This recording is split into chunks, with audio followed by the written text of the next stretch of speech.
All right, let's go. Jeff Moore, Staples, CISO, our king is here. The king is back, man. Thank you so much for being here. First off, we're here in your town, Boston. Oh yeah. We're here with the dope Lamborghini. Nice. And you're here in the dope jacket. I hope the swag was good enough. Yeah, it is definitely better swag than average, let's be honest there. I'm like I love designing clothes, but some of my friends are actual fashion designers. And so we all worked together and collaborated. So it was me, Ashley, and Bora in Bombay. And we all worked together on this. And then the hoodies and everything, they're all custom cut and everything for us by Ishita over there, Delhi, but both Bombay and Delhi. That's cool. That is awesome because honestly, the average swag today is crap. And you know what it is that people are just trying to find something to throw the label on and call it a marketing expedition. But not really thinking about how do I make this look and feel insanely amazing. And that you want it. Yeah, exactly. And for me, it's like, if I'm not gonna wear this, if I'm gonna wear a Balenciaga hoodie, beautiful. If I'm gonna wear like a random cybersecurity hoodie, I better like the feel. Yeah. I'll be honest with you, one time, years ago, this company, I think some of you guys have heard of, Cisco, they were the first time that they impressed me with the swag. Is not because of what the swag was, is because we were at a round table with them. Everybody got a CISO shirt, and I got a security shirt with Cisco on it, and I got a Cisco Adidas shirt. So they went out and got an Adidas shirt just for you. And I was like, I'm keeping that shirt because that was going out of the box. So one thing that Ishita does is sometimes I call her my chief fashion officer. But she actually has, she's like worked on like a lot of like H&M and Zara and everything like that. And they basically have a factory and build and stitch the clothes custom. So when we build this stuff, she has her own brand. They kind of like take that fashion-y brand, but it's very high quality. Oh yeah, that makes sense. And so that is what makes the difference, the quality. But people just think, oh, it's just fabric. No, you actually have to cut it together. There's a pattern to it. Like my other friend was like, dude, Kunal, this is not like some dead person on the ground and you just spray paint this stuff. No, it's like a pattern. So this is actually like stitched together and then painted on the back and everything. Let's be honest, it's like security, right? Exactly. You put everything together, you stitch it together, and then you overlay it with security. And you nailed it, right? And people you can't just stick a bunch of stuff on there and just expect it to work well. Exactly. Right? You can't just take the cookie cutter Hanes t-shirt and be like, oh, let me slap a Descaler logo on this and suddenly it's beautiful. Yeah, that's true. That's very true. But that's change, right? That's something that I believe in fundamentally is like, what can we do better from a cybersecurity, ultimately a brand perspective, a cybersecurity brand or vendor or company, whatever you want to call it. But what do we do better so that you're not just a cookie cutter company? You actually have personality, authenticity, passion towards it. I think the interesting part is having authenticity, right? Yeah. You know, one of the first questions I always ask everybody, which really pisses off companies, is what do you do badly? Because honestly, every vendor is going to tell me what they do amazingly, right? That's fair. You know, so when people come into me, they're like, well, do this. And I'm like, so what do you do badly? And it just stops. Yeah. I'm like, look, you don't have to give me the answer today. You can come back to me because that's my problem in the long run, right? So when I look at products and clothes, right, the bad part is I have to wash them, right? Right. You always have to wash them, and exactly. then it goes away. Then the color goes. If you wash this jacket, it will. Yes, the paint will crack. Oh yeah, because you can tell it's actually individually. It's individually sprayed. Yeah. But you know, as you say that, I'm thinking about what do we do badly at Dope, and there's different things that come to mind. But like, there's also, I always think about like, what did I think that we could have done better at my previous company? It was a Semantic and Forcepoint. So I was there for 10 years. I learned so much. That was the best part, is because all my managers were all like professors to me. Like it's like I went to UC Berkeley, then I went to UC Semantic. Wow, I think they've never been seen that way. Hi, welcome to Semantic University. Well, that's what it was for me, right? It's like Steve Schoenfeld, for example. He was the head of product at Blue Coat. You know, he taught me so much, and to this day, he's like not just an advisor for the company, but he's also like on the board. So it's like that person, but his mentality is like yours, right? Like, how do I get detailed? How do I understand this? And how do I impart what I've learned to other people? It's good. And the thing is always when I ask that question, right, it gets that thing, you know, depending, like, I like to work with startups and small companies who are focused on security, right? Instead of having that diverse, going back to the semantic conversation, right, everywhere. So when sometimes I have in there maybe the founder, or sometimes somebody goes in there and he'll be like, well, you know what, I've never thought about that. Let me come back to you. Yeah. And that's to me more important than somebody going, oh, reporting. Like everybody doesn't do reporting to the level somebody wants it, right? But in general, that's the de facto answer they go to most Yeah, times. but like I think like that is, it's like that whole idea of just, okay, we do reporting badly. It's like that's not, I would almost look at it more philosophically, right? It's like, what do we as a company could do better, Yeah. you know? It's rather than necessarily like a product functionality. Or maybe it could be something more like, hey, yeah, we are standalone, or like, hey, you're a employee product or something of that nature. And there's nothing wrong with that as well, depending what you got, right? In general, right? Yeah. So if this is a product that's just for this and there's nothing else, so then that's your strength, and maybe in some cases weakness, right? Right. True. And I think like you've been around the block, let's say. Wow. The age is showing already. The age is showing already. For you today. Dude, although I think I might be older than you. I'm 52 now, so. No, 55, brother. Wow. You still look 20. Well, you know, it's all the Korean skincare. It's killing it. All killing me. What are you other? So no, I haven't been in the industry as long as you have, but I think learning from someone like you is important. So I think I would ask you, what's like a vendor that didn't do a good job? Where do you start? Wow. That starts way back when I was 14. No, just kidding. I mean, there are companies like, and you know, we've talked about Semantic. They've had their products and problems in the past, right? And in some cases, like conversations we've had is like, they didn't understand their products that they were buying in some cases, and then just taking it out to market, right? Mm-hmm. There's also in some cases looking at big products that are out there now, like the Microsofts and CrowdStrikes, where their products are failing in places as well. But how would you say that? Like, how are they failing? Well, the thing is in some cases, right, is to me today, EDR and Semantic, Microsoft, Cyberism, and all that, I'm going to hate it, is to me, they're asking for way too much money for what they're giving, right? And secondly, they're right now just as good as antivirus was back in the day. I could not agree with you more. I think that people don't really realize, like, the delivery model, yes, it's changed. It's no longer an on-prem SEP server or an EPO for McAfee. Fair enough. It's a cloud-based console. That does not mean that you can charge exorbitant amounts of money for the protection technology that's basically the same as a semantic endpoint protection. Yes, are you going to go and buy SEP tomorrow? No, why not? Because it's going to be prem, and the SEP 15 is pretty terrible, and then the EDR isn't there. Okay, fair enough. We all get it. And I cannot agree with you more, because I do tell people to this day, like, if you go to the actual AV test reports, you'll find all of them at very high capacities and capabilities. Yeah, and the thing is when you look at every product, right, nothing's perfect, right? But you also realize when the sale is done in some companies, they walk away from you.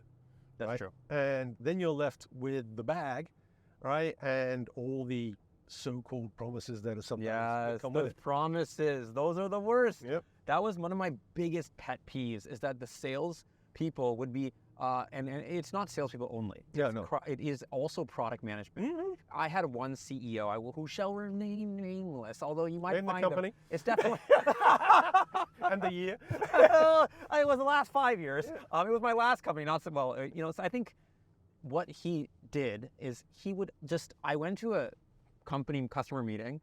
This dude was hallucinating products.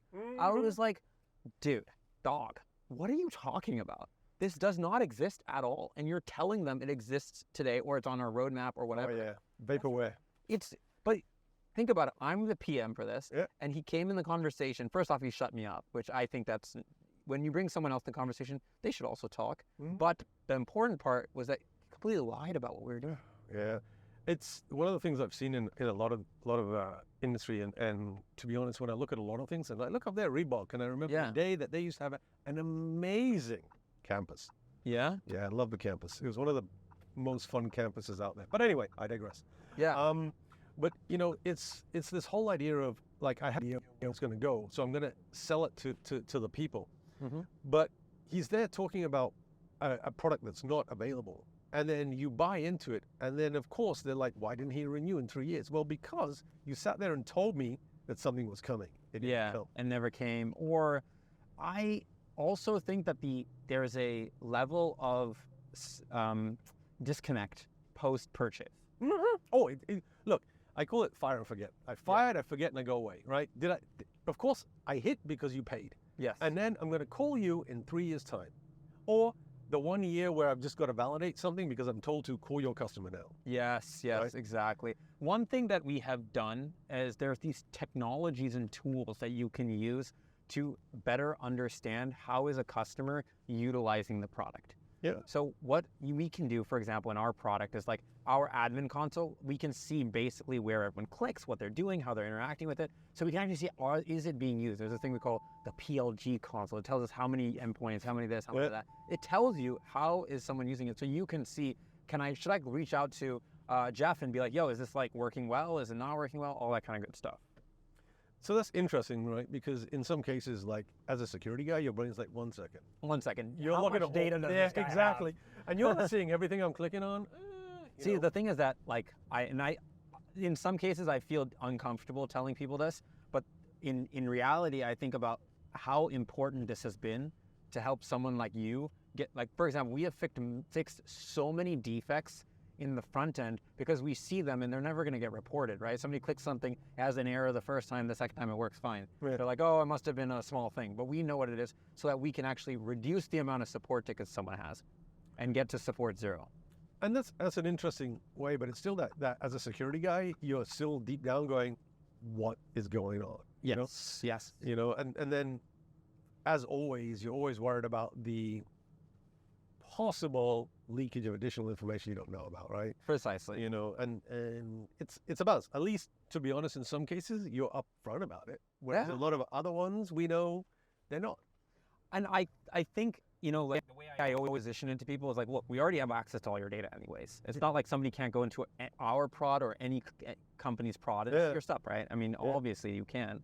It's just reality, right? And so what if we can just do a little bit more so we can see where you click, what you do, and then, like I said, if somebody files a support ticket with us, we give them a product engineer, not some random person that doesn't know how to use the product, a very, very good QA engineer who's worked on this product for a long time, who can actually help you debug it. But they also know how you've done it, and they can go in and get it so that your ticket that just came in can go away by making an enhancement to the product.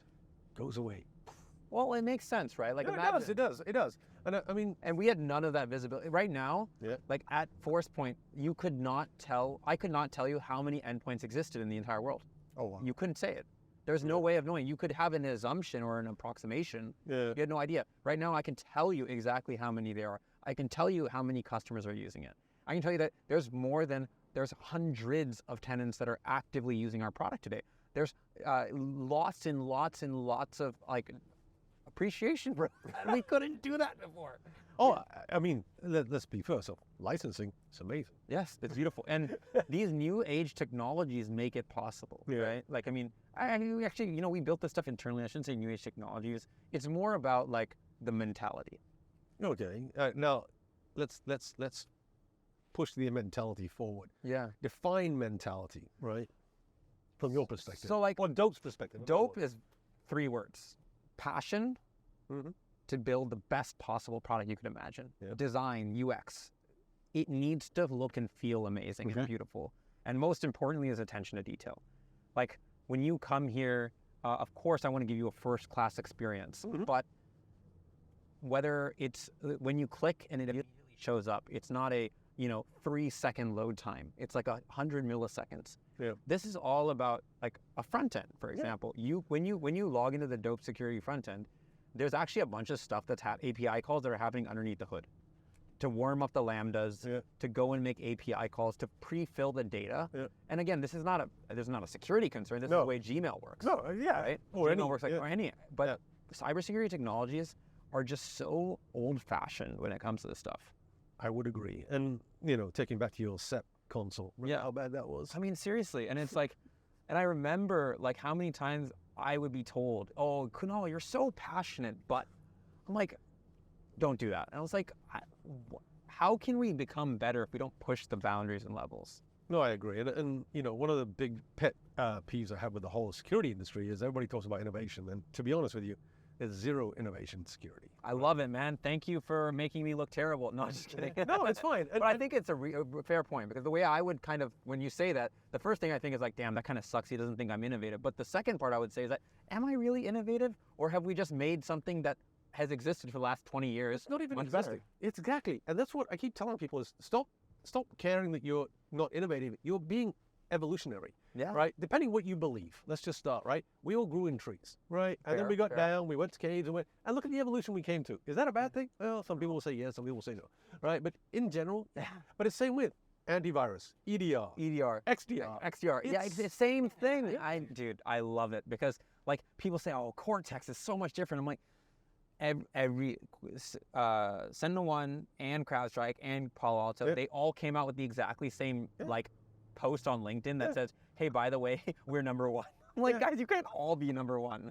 And what's wrong with being number two, right? Because honestly, I'll be honest with you, nobody does risk-based security or i.e. this kind of security. Everybody does budget-based security. Right. And I always say, if you want to buy a Lamborghini, right, as a car, that's what you want, but you can only afford a Volvo. What are you gonna do? Volvo, because it has all the features you want, except the name, probably. Yeah, exactly. Well, I mean, you know, it's interesting. The lights are dope. Like I was talking to somebody. Oh, Aiden, he's our head of product. He's like, yo, by the way, how is the Lamborghini? Because I have a Tesla, and it's a great car. That was my first car, but then well, I actually do love it. But now it's a Tesla Plaid, so it's really fast, it's comfortable and everything. But he said, would you buy this car? And I was like, yeah, maybe I would get it, but like, it's beautifully made. It's really fun. It makes really great. It's great to drive and everything like that. And so, but if you didn't have it, it's not like your life is over. No, it's not. So I went into an interview one day and they said, you can have all the money in the world. What car would you want? And I was like, I actually want a Mazda RX-8.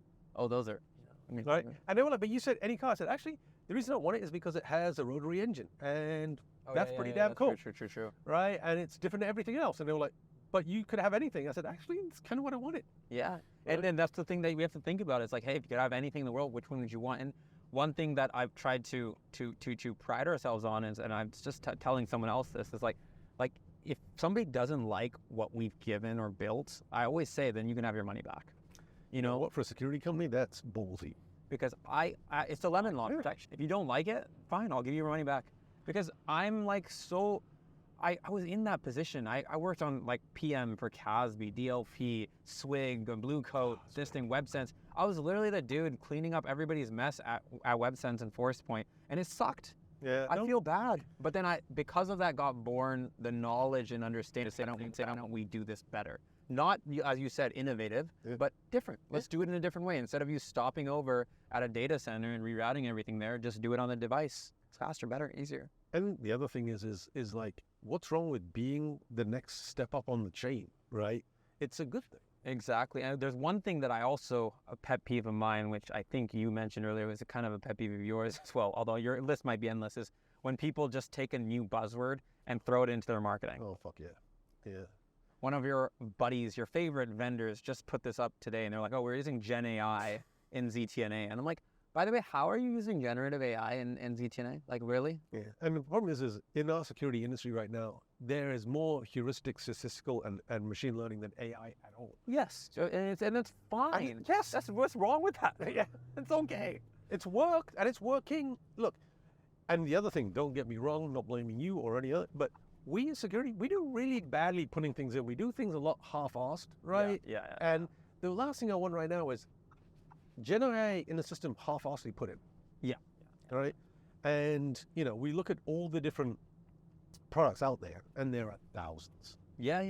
But everybody is trying to put AI in their product, or say so. Now, I'm a bit of a hypocrite because we're literally doing that right now as we speak. We're building this CASB neural thing that uses OpenAI under the hood, and it uses that to understand content and do data loss prevention. Yeah. And that's not out yet, but the thing that I like to say is that is the core of understanding data, right? Is using a large language model. So there's a purpose to it. Yeah. But saying that I'm going to use a large language model to understand a bunch of like heuristics from an endpoint, like that's not the same thing. No, it's not. How are you going to use Gen AI to understand, like a large language model to understand malware, for example? I mean, okay, yes, maybe you can do it in some way, shape, or form, but let's be realistic and pragmatic too. And the funny thing is when people say, "What are you really scared about?" You must be more scared of AI because of how phishing attacks can go and all this stuff. I'm like, you know what? The problem is you don't have to have perfect English to hit 80% of the people. That's true. To be brutally honest, because most people scan over the email. right? Right, and then you click the link. Yeah. Right. Like, all right, fair enough, I'll click the link. And if you're a global company, right, the email that goes out that has English, French, and German in it, as an example, and they see that, and the person's in, shall we say, Quebec, Canada. Yeah. He's reading the French. It's not perfect. They go, well, it's coming from headquarters. They don't know it really well. And click. Right? Yeah. So I don't need, And you are a global company, right? Yeah. I mean, you have 16,000 people there. And I think like the other thing people sometimes have to appreciate is reality. Yeah. Come back to reality. Don't, it's like yesterday this person was saying, oh, well, as a CISO, can you be involved in everything or should you have all the deals? So maybe not, but should you understand everything? I believe yes. Yes. You should understand how it works. And the same thing goes for a CEO, right? Yeah. I mean, I always consider myself a product manager than a CEO, but that's where I came from. And I need to understand the details and I'm going to be opinionated. You should be opinionated because honestly, let's forget that you were the guy that created the company and all that, right? Right. So let's just go. You're the CEO. You have to be opinionated because first off, you're the face of the company. Right. 1. 2, it's the product that you're selling, right? And 3, opinions should be what are challenged. Yeah. Right? So if you go, I think this is just X, Y, and Z, all right, and they go, well, he's the boss, we're going to do it. Bad team, right? But if they go, well, actually, you're the kind of idiot today because this is how. Exactly. And then you're exactly. like, oh, okay. Interesting. Yeah. Yes. And it's kind of like a good discussion, let's call it. Yes. And to be honest, as a CISO, so quite often in different companies, when there was a huge issue in the organization, I would bring in the security teams to have a look at it. Not because it's a security incident, because it's an issue, right? And it's big and it's affecting customers or the research or the company. And I'd say, security, look at this. And they look at it because we see it holistically. Instead of going, bring the Windows guy in, bring the network guy in, bring in the Linux guy, right? And then everybody's talking and they're all pointing fingers. So the security guy starts looking across and goes, actually, it looks like it's the issue here with the riverbed certificates because they're looking at it across the board and everything, right? And that's the reason that security across the board have to understand the whole picture. Right. And it's not these little parts where e-com are doing the e-com stuff and they got their e-com technology and the infrastructure guys for the corporate have their technology and they're never to meet. And they only meet to point fingers or yell at each other. I mean, I think that's where you have tried to make a difference, right? You're like trying to, so what would you say is like your philosophy as a CISO? Like, I mean, I'm being... No, it's a good thing. My philosophy is we work with everybody. And we have to work with everybody. My team don't work for me, they work with me. Yeah. I'm talking to the business, right? I'm bringing my people to the business, right? Right. Because we need to understand how to get along. And I know it sounds stupid, right? Right. But in general, the business can override every security decision I make to make sure. That's true. They can just like, hey, make sure things stop. Right. So I have to work with them. My philosophy is I am part of a bigger team, right? I have a team and my job is to protect the organization and manage risk. I manage fraud, workplace violence, and all that stuff. My job is to do it. But if security make a decision to do something and it impacts a business, and I haven't communicated it well enough to the business that this may impact them, right? They're going to be mad at me, right? And to be honest with you, my word is what in an incident is listened to right off the bat because they trust me. And they know you. Yeah, and they know that he's not going to make a decision bad for the organization. Fair.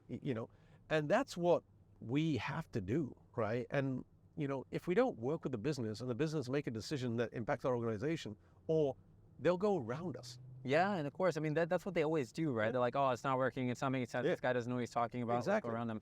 That's a fair point, right? It's like, hey, let's go in and try to be as good partners as possible with the rest of the business and really try to bring them along this journey. Yeah, and the other thing that I see, the flip side of it, right, is with this, right, is I've had people work for me going like, I hate vendors and I treat them like the garbage. Yeah, exactly. But when something goes wrong, you're going to call them and they're going to be like, I remember you. So let me just look at your ticket on the queue. Right? Yeah. It's not going to help. Or if you're working with them in a partnership and they're part of your conversation, right? They're coming to you with like, actually, we're rolling out new features. We'd love you to work with you first on them, right? Yeah. You get better security up front, but secondly, your input will maybe make a better product, right? Fair. And when I look at my philosophy in general, it's like, I always want every product to be the best because if I have a crappy product, it means a friend of mine or whatever has a crappy product. we both could be in a shitstorm when. Yeah, well, I mean, and it's specifically tough when we define what is a shitty product, right? There's not just about, is this product able to protect you? Is it very difficult to manage and it goes down all the time or has problems? Is it just the worst to even log into their I mean, there's so many things. Exactly. It's like I give you a great example. I always give this example. It's like Netscope, MSI. Ow. Dude, the Netscope, we call it Debtscope, by the way, because they're in a lot of debt. Actually, hopefully nobody heard that. But anyways, the Debtscope, beep. No, I never edit these things. It just goes straight on. But the MSI package, the second you want to enable single sign-on, you have to redeploy the MSI. And I'm thinking in my head, do you realize like what you just told the IT team to do? If I have 16,000 endpoints and I have to redeploy the MSI package to all of those 16,000, it is very difficult. It's not so straightforward. Like, but do you understand that? And I did not understand that, by the way. But I would say like 6 years ago, I was working with a company, which I can't remember the name of, but they use like HCL or something like that. They have to spend $10,000 to redeploy an MSI. Why? Who knows? But that's why they have to pay them money. Yeah, well, they manage their IT infrastructure. And it's probably, hey, you're making a change. Like the idea was we do this, change control and such. Yeah. And I was like, okay, that's a hard cost, but maybe we shouldn't have multiple MSI packages. Well, just think about it this way. That was one company X size. Think about it if it's a company with 200,000 endpoints. Exactly. Right? The reliability, is the package going out? Is it going out on time? And so even you'll probably be interesting to hear this is like in our product, the agent software auto upgrades on its own. So that's interesting because like if you have like in some cases like in the research organization you have GXP, right? And GXP is good industry practice, right? In some cases you actually have to certify that system is at a certain level, right? In some cases and in some companies they'll use the excuse that I can't patch or do any of this stuff on purpose. But on the other thing, it has to be really well documented. So in some cases, if you're researching some sort of drug and you update it, it sometimes can invalidate some of that research. Correct. So, and that's the industrial control system problem, right? Is that you can only use a very particular version that's been approved. Yeah. If I go into a Rockwell system and I take an Allen Bradley HMI and PLC, put it together, it has to be that version of. Exactly. But the beautiful thing is that most companies or most people that we use our product, doesn't matter for them. No, I think it's good, but it's interesting because it's interesting like in other companies I've worked in, right? Not going to name them, but it was like company before this one. Yeah. Before this one was that in some cases like they always wanted to be 2 versions behind. Right? Yeah, and it will be current -2. Yeah, and you're like, really, guys, this is killing me. I know exactly. Guy. And it's like, I think, and that's why I take auto upgrades so seriously because I think fundamentally like the security team should not be worrying about releasing the latest version.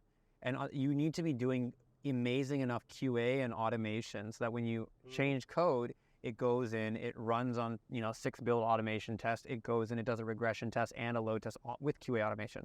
That's the point. Yeah. That's how Dropbox does it. That's how all these other, the Dropbox agent, I love that agent because it works so well. It automatically updates. And I remember back in the day, like the Box Sync agent, what a piece of shit. I remember those days. Are you going to take a left turn or? Indicate, dude, it's we all agreed that the orange flashy light says the way we're going. But yeah, that's the idea, right? And so it's good. Tell me, like, what is your, like, I mean, what do you wish that, like, a cybersecurity company could do better? I think actually should be communication. Right? Yeah. I am so fed up with the overlaying communication that once it's released 1 week, the next week it counteracts it, in the big picture. Because saying that in one statement is you've got to think of the size and breadth of security, right? You're one part. Right? Yeah, like a huge machine, right? And there's no one statement I could give that would copy all of them and say this is what they could do better, right? Right. But to me, customer success, right, is one thing that I feel like is we do it and then you go away, it was done, right? We rolled you out, now have fun, so you. I think that's something that I have to, and again, I'm just learning from you right now, I have to be very proactive as we're building Dope and make sure that, but because obviously as a team, we want to make sure you're happy, but we not only have to have the passive indicators by how you're using the product and is it going well and you have completely healthy devices. That's all free of cost, by the way. It's not like we charge for that. We're not like a MDR type services, but it's please pay me to like take a look. But then secondly is like proactively make sure and just do slightly check-ins, right? Yeah, and it's not a massive thing, right? In some cases. In some cases, the check-in can be something like, hey, we're looking at these features. Which do you think is going to be best for your organization? Yeah, exactly. And like easy communication is so important, right? Yeah, and look, you can do it one way by email. But I get 900 emails a day. I'm going to get to that maybe in a few months' time, right? Because it's like, what is critical? Well, what is the best way to get in touch with you? Through my assistant. I think that's any CISO. Fair enough, yeah. They manage our times, they manage our schedules, and honestly, they try to give us as much time to do what we need to do. But in my ways to get hold of me, look, George was persistent enough. Yeah. Right. And George, you're killing it. No, honestly, George is different and values time. Yeah. Which is not like today. Not kidding. I'm not going to mention the company on purpose this time because I still got to yell. No, just tell me, right? tell me. No. And they called me 3 times in a row. Ding, ding, ding, ding, ding. So I thought something's wrong. I don't know the number, so I pick it up. And they're like, hi, I'm from this company, Reverse Labs.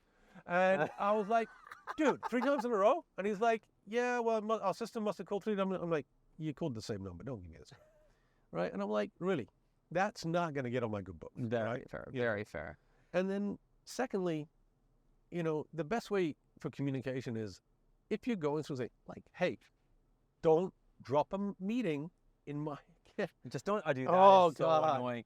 Oh my gosh. I'm like guys, I now have to click decline and delete this event. So at a previous company I had three vendors all in the same time slot. And this is before the pandemic, so they were coming to see us. Right. And then a 4th one plugged in. And the 4th one was like, bringing donuts and everything because it was a 9 o'clock meeting. I said, fine. So my sister said, should I cancel them? I said, no, leave them. I said, why? They obviously all want to meet each other. Oh, they're all going to meet each other. So then literally she went down and got them all. And I came in and said, I guess you all wanted to meet one another because you all threw it in the calendar, my calendar. On the right? same time. At the same time. So I figured you guys all aligned on this. What do you call bought donuts? We got some really good coffee from Clear Flower Bakery. Guys, enjoy chat. Enjoy yourself. So we're almost at the end of a beautiful, but one last question. Have you ever been ripped off by a company, cybersecurity company before?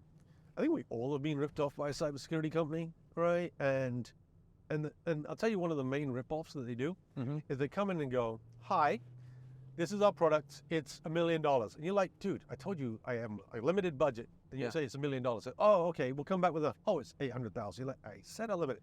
You get down to 200,000 and you're like, are you frigging kidding me? And somehow you got down to that number. Yeah, and how do I trust you as a company anymore? Right? Interesting. You have ripped me off mentally to being trusting you because you started at $1 million hoping, and this is a company, I was working for pharmaceutical, and they were like, hey, you must have money. And I told them up front, I have a very limited budget for this. Yeah. And the company I worked for, I won't lie, it was NIBA. And the, no, it's a great company and great people. And the CFO at that time, Chris, was awesome. But if you need more money, he'd say, okay, where would you like me to take this money from which research? Yeah, and this company is doing cancer research, heart research, all this stuff. So you as a leader go, this is more important. I got, of course, so I had a limited amount of money, and they came in with $1 million, right? And I'm like, you're kidding me. And the guy said, you're pharmaceutical. I said, it doesn't make a difference. I'm research. Yeah. Right? I mean, and they went down to 200,000, and I couldn't buy the product because I'm like, you tried to skin me for money. Yeah. And it was a company you worked for. So you kind of, in a lot of ways, I guess my learning from that is that, I mean, I just think it goes back to what we were talking about earlier, is to be like yourself, be authentic, right? Be authentic. And the thing is you got to think about the guy on the other side, right? He's coming, he wants a product. And like I said, budget-based security, right? Yeah. How much money do you have to spend? Yeah. And you can ask somebody, say, look, we're going to come in. How is your budget, right? He may not tell you because of policy and all that. Yeah. But, you can go and say, this is list price. I'm going to give you list price. We should have a discussion, right? Yeah. And actually go, here it is, and we can talk about it. And then you go, okay, well, my best offer is this. And you're like, well, I still can't afford it. And you go, well, actually, it's this. Doesn't help. Well, I mean, I think we and me personally, I'm going to definitely take these to heart. Because for me, all I want to do, my dream is to become a really amazing company that continues to do what we do today, which is build with passion and build really amazing cybersecurity solutions. And hopefully with people like yours advice and everything like that, we're going to be able to do it, man. Yeah, well, mate, you know what the thing is like you have to take your vision and move it forward. with the support of everybody else. Exactly. And, you know, your best customers are the ones that are willing to give you unfiltered answers. Of course. And it's like, if we are humble enough to take that in and understand it and put it into the company and the product, then that's how we be successful. Yeah, and there's a lot of companies out there that believe that, you know, their shit doesn't stink.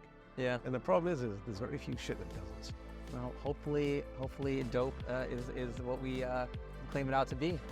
Yeah, next time we need to do this in the Land Rover, because the Land Rover is a security tool. Yeah, well, that is time for another story about your Africa days, but I'm excited to hear about that.